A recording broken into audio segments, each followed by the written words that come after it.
स्वागत है आप सभी का हमारे YouTube channel UK civil dreams पर। ओके, ट्वेल्थ बायोलॉजी एनसीईआरटी का एक टॉपिक हम आपके सामने लेकर के आए हैं जिसका नाम है अनुलेखन। ओके, तो इस वीडियो को, इस कंप्लीट टॉपिक को यानी कि अनुलेखन को मैं 3 से 4 या कुछ इससे ज़्यादा भी वीडियोस हो सकते हैं उतने पार्ट्स में कंप्लीट कर लूँगा, बिकॉज छोटे छोटे पार्ट्स में जो वीडियो होंगे तो आपको समझने में आसानी होगी। और एक बात आपको जो याद रखनी है कि ये एक रटने वाला टॉपिक नहीं है, ये एक समझने वाला टॉपिक है। तो अनुलेखन यानी कि ट्रांसक्रिप्शन को आप अच्छी तरह से समझेंगे। चलिए स्टार्ट करते हैं। तो देखिए होता क्या है, अनुलेखन क्या होता है? Process of कॉपिंग genetic information from one strand of DNA into RNA. और जो यहाँ पे परिभाषा लिखी है अगर हम उसे देखें, transcription is the process by which the information in a strand of DNA is copied into a new molecule of messenger RNA। इसका मतलब क्या है? Transcription is the process by which the information in a strand of DNA. For example ये आपका DNA है, ये DNA जो आपका है, इस इंफॉर्मेशन को डीएनए के जो स्ट्रैंड हैं, इन डीएनए के स्ट्रैंड में जो इंफॉर्मेशन है उनको कॉपी करके एक नए आरएनए के स्ट्रैंड में कन्वर्ट करना। ठीक है, ये एक नया आरएनए का स्ट्रैंड बन गया। इस नए आरएनए के स्ट्रैंड में कॉपी करने को, इस प्रक्रिया को हम अनुलेखन यानी कि ट्रांसक्रिप्शन कहते हैं। देखिए ध्यान से समझना, transcription is the process by which the information, देखिए आपको पता है डीएनए जो होता है, डीएनए में इंफॉर्मेशन कोड के रूप में होती है, कोडिंग्स के रूप में डीएनए के अंदर इंफॉर्मेशन होती है। उन इंफॉर्मेशन का यूज़ करके मैसेंजर आरएनए बनाया जाता है। उस मैसेंजर आरएनए का अनुवादन करके उससे प्रोटीन बनाया जाता है। ठीक है, क्या बनाया जाता है? फाइनली हम प्रोटीन बनाते हैं। तो जब प्रोटीन बनाने की जो प्रक्रिया है उसके लिए पहले मैसेंजर आरएनए बनाना होगा। मैसेंजर आरएनए बनने की प्रक्रिया ही क्या कहलाती है? अनुलेखन कहलाती है। ओके, तो हमने क्या कहा अभी हमने कहा डीएनए से आरएनए बनने की जो प्रक्रिया है उसे हम अनुलेखन कहते हैं। बट आरएनए कितने प्रकार के होते हैं आपने नाम सुना होगा, that is the number 1 is messenger RNA. Okay, mRNA या मैसेंजर आरएनए। उसके बाद आपने नाम सुना होगा टीआरएनए जिसे हम ट्रांसफ़र आरएनए कहते हैं।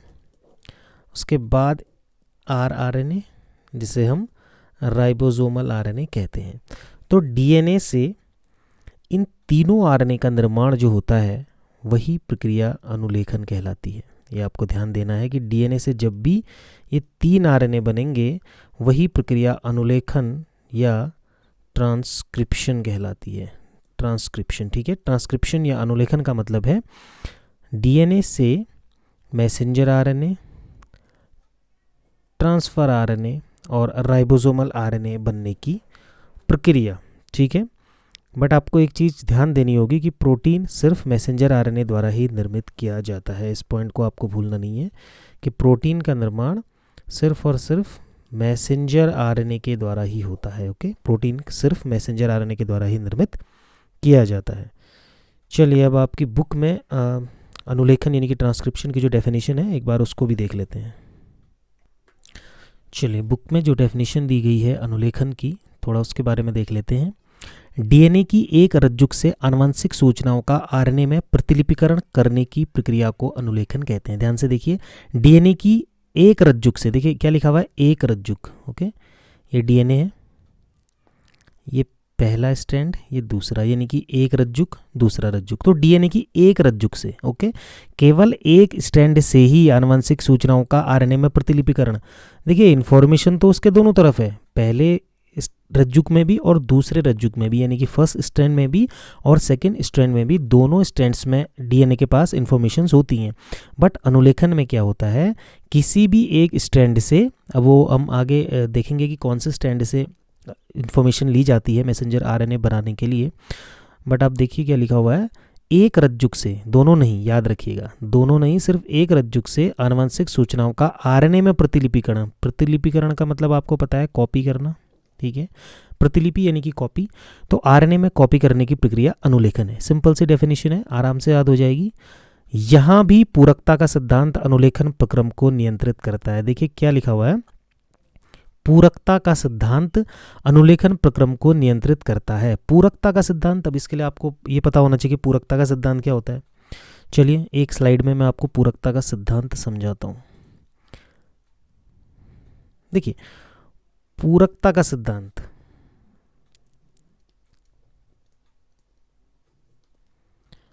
क्या मांगा जा रहा है यहाँ पर आपसे, पूरकता का सिद्धांत। तो पूरकता का सिद्धांत क्या कहता है, देखिए आपने देखा है कि 4 प्रकार के क्षार होते हैं, एडेनिन, थाइमिन, साइटोसिन, ग्वानिन। ठीक है, ये आपने देखे थे कि 4 प्रकार के क्षार होते हैं ATCG। इसमें से आपने देखा होगा कि जो एडेनिन होता है वो हमेशा थाइमिन के साथ ही अटैच होता है, यानी कि थाइमिन के साथ युग्म बनाता है, क्षार युग्म बनाता है, बेस पेयर बनाता है। और जो साइटोसिन होता है वो हमेशा ग्वानिन के साथ ही क्षार युग्म बनाता है। तो ये पूरकता का सिद्धांत कहता है कि A हमेशा T के साथ और G हमेशा C के साथ ही क्षार युग्म बनाएगा। ओके, बट अनुलेखन की प्रक्रिया में एक नई चीज़ होती है, वहाँ पर DNA से mRNA का निर्माण होता है। और RNA के बारे में अगर आपको एक बात याद रहेगी, RNA पढ़ा था जब आपने, तो वहाँ पर RNA में क्या होता है, एडेनिन बेस नहीं, सॉरी, एडेनिन के साथ हमेशा यूरेसिल होता है। ठीक है, ओके, कारण क्या है, क्योंकि वहाँ पर थाइमिन अनुपस्थित होता है।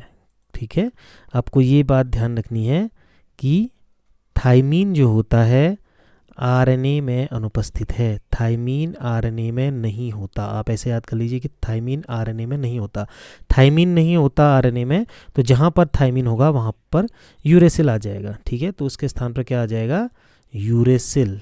यूरेसिल जो होगा अब वो आ जाएगा थाइमिन के स्थान। ठीक है, तो ए के साथ आपको ध्यान देना है, ए के साथ हमेशा टी का पेयरिंग होता था, अब ए के साथ किसका पेयरिंग आ जाएगा, यू का पेयरिंग आ जाएगा। बस इतना आपको अंतर रखना है। पूरकता के सिद्धांत का मतलब है कि जैसे ए टी के साथ और सी जी के साथ पेयर बनाता है, वैसे ही ए यू के साथ और सी जी के साथ पेयर बनाएगा। यही पूरकता का सिद्धांत है। ओके, ठीक है, तो ये आपको ध्यान देना है जो उस परिभाषा में लिखा हुआ था। आशा करता हूँ परिभाषा में जो पूरकता का सिद्धांत लिखा है उसे समझ पाए होंगे। तो यहाँ भी पूरकता का सिद्धांत अनुलेखन प्रक्रम को नियंत्रित करता है, यानी कि ATCG के बीच या एडेनिन और यूरेसिल के बीच और साइटोसिन और थाइमिन के बीच क्या हो, साइटोसिन और ग्वानिन के बीच हमेशा बॉन्डिंग होगी। लिखा हुआ है देखिए, जिसमें एडिनोसिन थाइमिन की जगह पर यूरेसिल के साथ क्षार युग्म बनाता है, यानी कि पूरकता का सिद्धांत को छोड़ नहीं रहे हैं। ठीक है, वहाँ पर बेस दूसरा है, लेकिन फिर भी पूरकता के सिद्धांत का पूरा पालन किया जा रहा है। यद्यपि प्रतिकृति प्रक्रम के विपरीत किसी जीव के कुल DNA द्विगुणित होकर अनुलेखन के दौरान अपना एक रज्जुक RNA के साथ मिलाकर उसी का रूप लेता है। ठीक है, जो अनुलेखन में भाग लेते हैं। अब एक चीज़ यहाँ पर देखिए, इस लाइन पे क्या लिखा हुआ है, ये क्वेश्चन आपसे पूछ रहा है कि अनुलेखन के दौरान दोनों रज्जुकों की प्रतिलिपिकरण क्यों नहीं होती है। यानी कि अगर ये आपके पास एक DNA है तो इस DNA के 2 स्ट्रैंड हैं, पहला और दूसरा। फॉर एग्जाम्पल हम कहते हैं कि पहले स्ट्रैंड पर RNA का निर्माण होगा, क्योंकि हमें ये पता है कि सिर्फ एक ही स्ट्रैंड पर RNA का निर्माण होता है। सवाल ये उठता है कि इस दूसरे स्ट्रैंड पर RNA का निर्माण क्यों नहीं होता है। यहाँ पर देखिए क्या लिखा है, अनुलेखन के दौरान दोनों रज्जुकों की प्रतिलिपिकरण क्यों नहीं होती है। यानी कि जब ट्रांसक्रिप्शन की प्रक्रिया हो रही होती है, अनुलेखन होता है, तो पहला स्ट्रैंड में तो RNA बन रहा है, लेकिन इस दूसरे स्ट्रैंड में RNA क्यों नहीं बनता है। ठीक है, इसका रीज़न हम आगे को देखेंगे, जब मैं और वीडियो के पार्ट्स बनाऊंगा तो उसमें आपको समझाऊंगा इसके नेक्स्ट वाले पार्ट्स में कि ऐसा क्यों होता है कि दोनों स्ट्रैंड पर हम क्यों नहीं आखिर RNA को, मैसेंजर RNA को बना सकते हैं। ठीक है, हालांकि यहाँ पर इन्होंने एक्सप्लेन किया है, आप इसको एक बार पढ़ लीजिएगा, बट मैं इसको एक्सप्लेन करूँगा आपको अच्छी तरह से। ओके, देखिए इस इमेज को अगर आप ध्यान से देखें तो बहुत चीज़ें आपकी समझ में आएंगी। ये एक DNA के 2 स्ट्रैंड हैं। ये वाला स्टैंड आप देखिए, ये रेड वाला स्टैंड दिया गया है और ये स्टैंड ब्लू कलर में आपको दिया गया है। ठीक है, ये समझाने के लिए कि इसके अंदर क्या हो रहा है। तो जैसे ये DNA के अंदर आप देख सकते हैं कि नॉर्मल DNA है, अभी इसमें कोई भी प्रक्रिया नहीं हो रही है, बट इसके नीचे इस वाले स्ट्रक्चर को आप देखिए, इस स्ट्रक्चर में क्या है, यहाँ पर अनुलेखन की प्रक्रिया हो रही है। कौन सी प्रक्रिया, अनुलेखन, यानी कि ट्रांसक्रिप्शन की प्रक्रिया यहाँ पर हो रही है। तो आप देखिए इसमें जो रेड वाला स्ट्रैंड है उसके जो बेस हैं, ये आप यहाँ से काउंट कर सकते हैं, ATG, ATCTG, ये सब सेम है। देखिए यहाँ पर कुछ भी नहीं हो रहा है। आप देखिए रेड वाला जो स्ट्रैंड है डीएनए का, इस पर कुछ नहीं हो रहा है, बट जो ये ब्लू वाला स्ट्रैंड है जिसके बेस नीचे लिखे गए हैं, इन बेस के ऊपर आरएनए का निर्माण हो रहा है। यहाँ पर आप देख सकते हैं ये जो रेड लाइन आपको दिख रही है जिसमें AUG लिखा हुआ है, ये आरएनए ने बनाया है। ठीक है, ये आरएनए का निर्माण हुआ है, यानी कि ये मैसेंजर आरएनए यहाँ पर बन चुका है। और जो नीचे आप देख रहे हैं ये डीएनए के एक स्ट्रैंड के बेस हैं, और जो डीएनए के दूसरे स्ट्रैंड के बेस हैं वो कुछ नहीं कर रहे हैं, वो अपनी जगह पर हैं। इसमें आपको साफ साफ दिखाई दे रहा होगा कि इस पूरे डीएनए में जो रेड वाली लाइन है इस पर कुछ भी निर्माण नहीं हो रहा है, बल्कि जो ये दूसरा स्ट्रैंड है यहाँ पर आरएनए का निर्माण हो रहा है। तो इससे आपको कुछ चीज़ें साफ हो जाएंगी कि डीएनए की दोनों कुंडलियों में से या डीएनए के दोनों रज्जुक में से सिर्फ एक रज्जुक पर ही मैसेंजर आरएनए का निर्माण होता है अनुलेखन की प्रक्रिया में, और दूसरे स्ट्रैंड पर कुछ भी निर्माण नहीं होता है। अब देखिए ये हमने चित्र से समझ लिया। अब एक और पॉइंट मैं आपको इस वीडियो में समझाना चाहता हूँ, उसके बाद हम फिर नेक्स्ट वीडियो में और चीज़ें देखेंगे। कई बार कन्फ्यूज़न हो जाता है रेप्लिकेशन और ट्रांसक्रिप्शन में, यानी कि जो प्रतिलिपिकरण होता है और अनुलेखन होता है, उन दोनों प्रक्रियाओं में अंतर समझ में नहीं आता बहुत से लोगों को। तो मैं आपको कुछ उनमें अंतर और समानताएं दोनों समझा देता हूँ। देखिए मैंने क्या कहा आपसे कि किन चीज़ों के बीच में कन्फ्यूजन होता है। एक होता है प्रतिकृति बनना, ठीक है, जिसे हम कहते हैं रेप्लिकेशन। दूसरा यही प्रक्रिया जिसके बारे में हम लोग पढ़ रहे हैं, जिसे हम कहते हैं अनुलेखन यानी कि ट्रांसक्रिप्शन। कई बार कन्फ्यूज़न हो जाता है इन दोनों प्रक्रियाओं में। सबसे पहले जो मेन डिफरेंस है इनमें, मैं आपको मेन डिफरेंस बता देता हूँ। जो रेप्लिकेशन का मतलब होता है जब डीएनए खुद की कॉपीज़ बनाता है, यानी कि डीएनए से डीएनए का ही निर्माण होता है, उस प्रक्रिया को हम प्रतिकृति यानी कि रेप्लिकेशन कहते हैं। ठीक है, सिंपल है। रेप्लिकेशन हमेशा डीएनए से डीएनए का निर्माण होगा, और अनुलेखन की अगर हम बात करेंगे तो डीएनए के स्ट्रैंड से हमेशा मैसेंजर आरएनए का निर्माण या आरएनए के निर्माण को हम अनुलेखन कहते हैं। देखिए साफ अंतर दिखाई दे रहा है। प्रतिकृति जो होती है रेप्लिकेशन में डीएनए से डीएनए बनेगा, और अनुलेखन में डीएनए से मैसेंजर आरएनए का निर्माण होता है।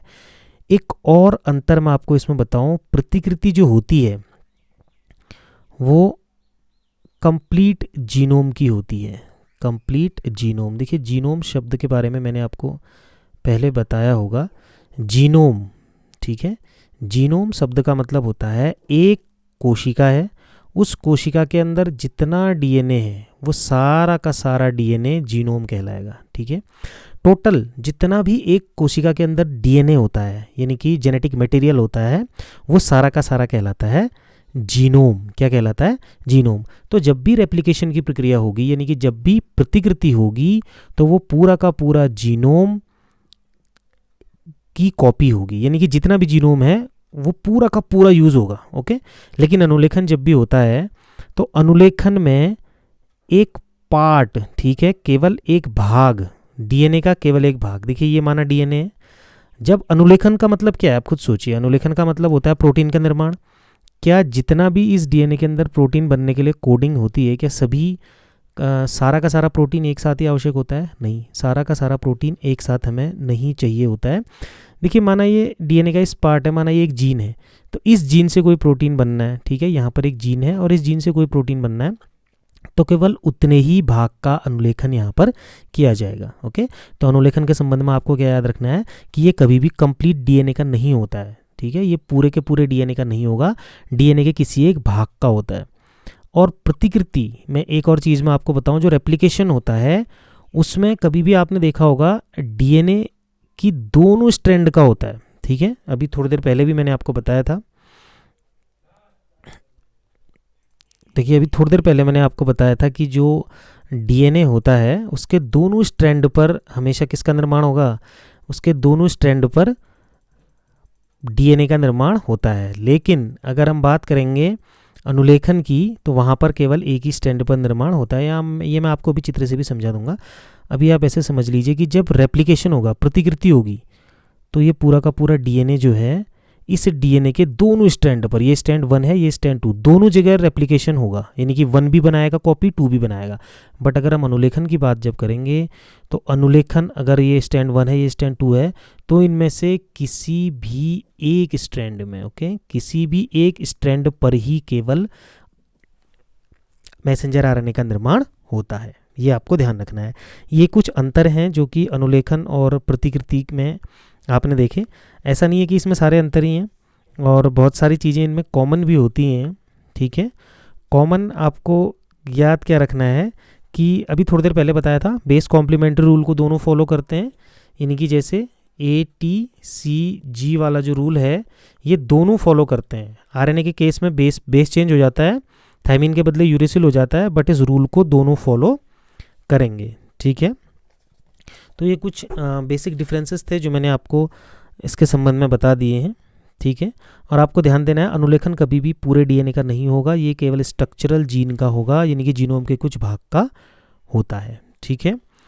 तो आज के वीडियो में इतना ही। अभी अनुलेखन के संबंध में मैं बहुत सारी वीडियोज़ और लाऊंगा, मतलब 4 से 5 वीडियोज़ में इस टॉपिक को कंप्लीट करूँगा, तो तभी आप इस टॉपिक को अच्छी तरह से समझ पाएंगे और अपनी नॉलेज को स्ट्रॉन्ग बना पाएंगे, ठीक है। तो जितना ज़्यादा आपका स्ट्रॉन्ग नॉलेज होगा उतना ज़्यादा आपका अंदर कॉन्फिडेंस का लेवल बढ़ेगा और आपको चीज़ें आसानी से समझ में आएंगी। तो बहुत जल्द इसके नेक्स्ट पार्ट को लेकर के मैं आता हूँ। Till then take care, good bye. Okay, एक इमेज इसमें छूटी हुई है, मैं आपको पहले वो समझा देता हूँ, उसके बाद हम इस वीडियो को क्लोज करेंगे। एक चित्र के माध्यम से भी मुझे आपको प्रतिकृति और अनुलेखन में अंतर समझाना है। देखिए, ध्यान से देखिए, ये जो पहला वाला स्ट्रक्चर है और ये दूसरा वाला स्ट्रक्चर है। पहला वाला स्ट्रक्चर है प्रतिकृति। मैंने आपको बताया प्रतिकृति हमेशा डीएनए से डीएनए की बनती है, तो और दोनों स्ट्रैंड में होती है। देखिए, ये डीएनए है, ब्लू कलर में जो आपको दिखाया गया है, तो ये डीएनए का पहला स्ट्रैंड है और ये दूसरा स्ट्रैंड है, यानी कि पहला रज्जुक और दूसरा रज्जुक। तो यहाँ पर आप देख सकते हैं पहले रज्जुक में ये इस डायरेक्शन में डीएनए का निर्माण हो रहा है और दूसरे रज्जुक में इस डायरेक्शन में डीएनए का निर्माण हो रहा है। यानी कि प्रतिकृति में आप साफ देख पाएंगे कि डीएनए की दोनों कुंडलियों पर, दोनों स्ट्रैंड पर डीएनए की कॉपी हो रही है। बट यहाँ पर आप देखिए, ये स्ट्रक्चर जो है ये अनुलेखन का है, और अनुलेखन यानी कि ट्रांसक्रिप्शन में आप देख सकते हैं ये ऊपर वाला जो स्ट्रैंड है यहाँ पर किसी भी प्रकार का कोई निर्माण नहीं है, लेकिन ये नीचे वाले स्ट्रैंड में आरएनए का निर्माण यहाँ पर हो रहा है। देखिए, आप आप देख सकते हैं ये वाला जो स्ट्रैंड है, इस स्ट्रैंड से ये आरएनए बना हुआ है। ये जो रेड कलर में आपको AUG AUCU दिखाया गया है, ये आरएनए बना हुआ है इस स्ट्रैंड पर, ठीक है। तो आप समझ सकते हैं चित्र के माध्यम से भी कि रेप्लिकेशन और ट्रांसक्रिप्शन में किस प्रकार से अंतर होता है। आज के लिए इस वीडियो में इतना ही, मिलते हैं अगली वीडियो में। Till then take care.